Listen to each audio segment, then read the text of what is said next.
안녕하십니까. 알파스트리트 파트너스입니다. 2025년 5월 15일 목요일 마감 시장 보겠습니다. 코스피지수가 0.73% 빠져서 2621로 마감을 했습니다. 네, 오늘 코스피는 제법 하락을 했습니다. 그동안 계속 좀 잘 올랐었는데 확실히 좀 가격적인 부담이 있다 보니까 네, 오랜만에 제법 이렇게 좀 하락하는 그런 모습을 보였습니다. 근데 그래도 오늘도 외국인은 샀어요. 2,600억 정도 매수를 하면서 일단 외국인 매수가 꾸준히 들어오고 있다는 것은 상당히 긍정적으로 보입니다. 그래서 우리 증시가 추세적으로 올라가기 위한 첫 번째 조건이 네, 외국인의 꾸준한 매수인데 일단은 그거는 되고 있어서 네, 여전히 뭐 상승 추세로 이렇게 봐야 되지 않을까 네, 그렇게 보고 있습니다.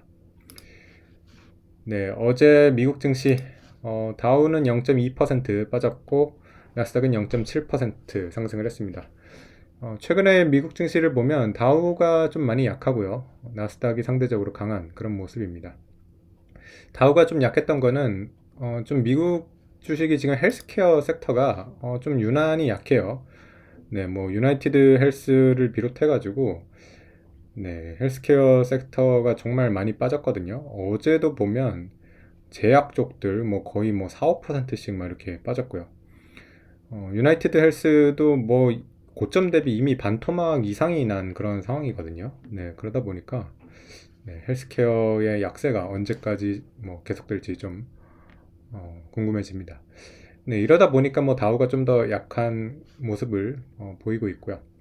나스닥 같은 경우는 엔비디아라던가 뭐 테슬라 뭐 이런 회사들이 좀 강하다 보니까 상대적으로 좀 선방을 하고 있습니다. 어제도 보시면 엔비디아가 4% 오르면서 135달러까지 올라왔습니다.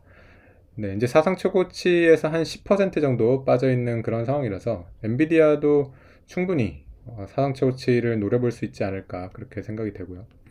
이미 뭐 사상 최고치에 있는 그런 기업들도 있죠. 팔란티어라던가 뭐 넷플릭스라던가 이런 기업들은 네, 먼저 사상 최고치를 이미 뛰어넘었습니다. 네, 테슬라도 뭐 열심히 잘 올라오고 있어요. 테슬라 같은 경우는 근데 워낙 좀 고점이 좀 높아가지고 뭐 400달러 거의 중후반대를 갔었으니까요. 네, 지금 많이 올라왔어도 뭐 여전히 한 350달러 정도니까 네, 아직 뭐 사상 최고까지는 엄청 멀긴 합니다. 그래도 뭐 많이 올라왔어요. 저점대에 비해서는 뭐 200달러대 뭐 이렇게 초반 막 이렇게도 봤었던 것 같은데 네, 그래도 많이 반등을 했고요. 어제는 또 구글도 괜찮았습니다. 구글이 3.7% 이렇게 올라왔습니다. 나머지 뭐 빅테크들은 거의 보합 정도 수준이었고요. 다른 섹터들은 대체적으로 빠졌습니다. 네, 뭐 전체적으로 나스닥의 일부 종목들, 빅테크 일부 종목들 빼놓고는 전체적으로 조금 빠지는 그런 장이었던 것 같습니다. 네, 다른 지표들 좀 보시면 일단은 그 10년물 국채 수익률은 계속 올라가고 있어요. 그래서 미국 10년물이 이제 4.5가 넘어가는데 이거 괜찮은 건가요? 국채 수익률 지금 좀 너무 신경을 안 쓰고 있는 것 같은데 4.5는 상당히 높아 보이거든요. 네, 그래서 참 CPI도 이렇게 떨어지는데 미국 국채 수익률이 이렇게 높은 것도 좀 이상하게 이렇게 보이긴 합니다. 분명히 미국 국채가 상당히 지금 매력적인 가격인 거는 맞는데 그만큼 지금 미국 재정 적자, 무역 적자에 대한 좀 우려 이런 것들도 있고 미국 국채에 대한 좀 신뢰가 많이 떨어져 있는 그런 상황이 아닌가 그렇게 생각이 됩니다. 네. 그래서 달러 인덱스도 조금 빠져가지고 다시 100대 이렇게 왔고요. 특히 원화가 계속 좀 움직임이 큽니다. 오늘 같은 경우도 굉장히 원화 강세가 나왔는데 이게 참 원화 강세가 됐다가 다시 훅 약세가 됐다가 상당히 지금 변동폭이 크거든요. 오늘도 보면 고점은 1411원인데 저점은 88원이니까요. 네, 지금 오늘 중만 해도 23원이 왔다 갔다 하는 수준이거든요. 네.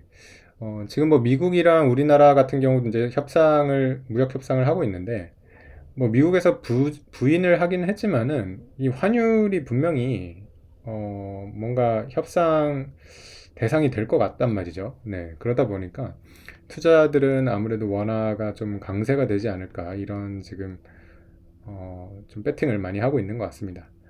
네, 그래서 뭐 사실 1,400원대 환율이 좀 정상적인 환율은 아니었을 거라고 봐요. 여러 가지 우리나라의 좀 악재들이 너무 많이 겹쳐 있던 그런 상황이다 보니까 1,400원대가 굉장히 오래 지속이 됐는데, 사실 우리나라 환율이 장기적으로 봤을 때는 예전에 뭐 1,100원대나 이런 데 참 오래 있었기 때문에 1,300원대 환율도 뭐 높다고 볼 수도 있을 것 같은데, 네, 뭐 어떻게 될지 모르겠습니다.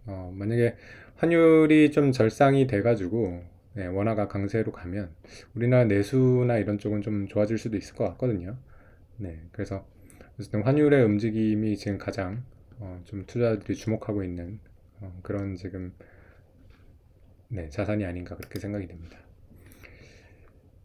네, 오늘 우리 시장 같은 경우는 뭐 좀 이렇게 지수가 빠지다 보니까 그동안 올랐던 거를 좀 되돌리는 그런 장이었다고 이렇게 봐야 될 것 같고요.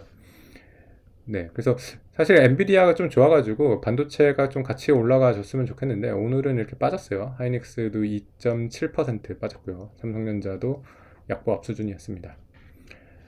오늘 좀 그래도 좋았던 종목은 네, H&M이 네, 6.5% 오르면서 해운주가 그래도 좀 괜찮았고요.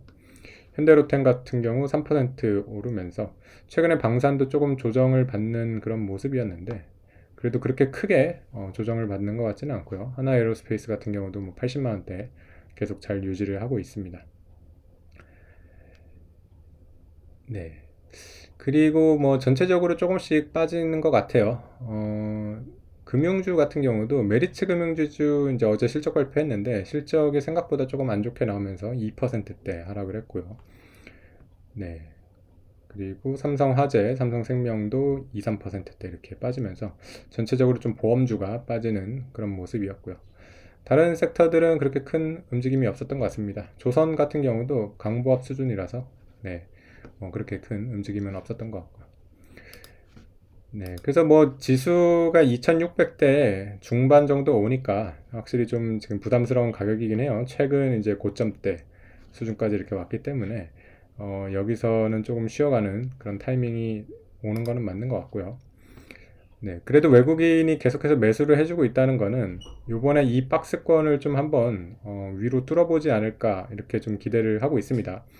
네, 근데 어쨌든 이 박스를 뚫어서 2700, 2800대로 가려면 좀 비중이 큰 종목들이 움직여져야 되거든요. 삼성전자, SK 하이닉스, 그리고 현대차 그룹주들, 이런 종목들이 지금 비중이 크기 때문에 네, 이런 종목들이 좀 올라와 줘야 되는데 아무래도 지금 미국과 우리나라의 협상 결과를 좀 기다리고 있는 것 같습니다.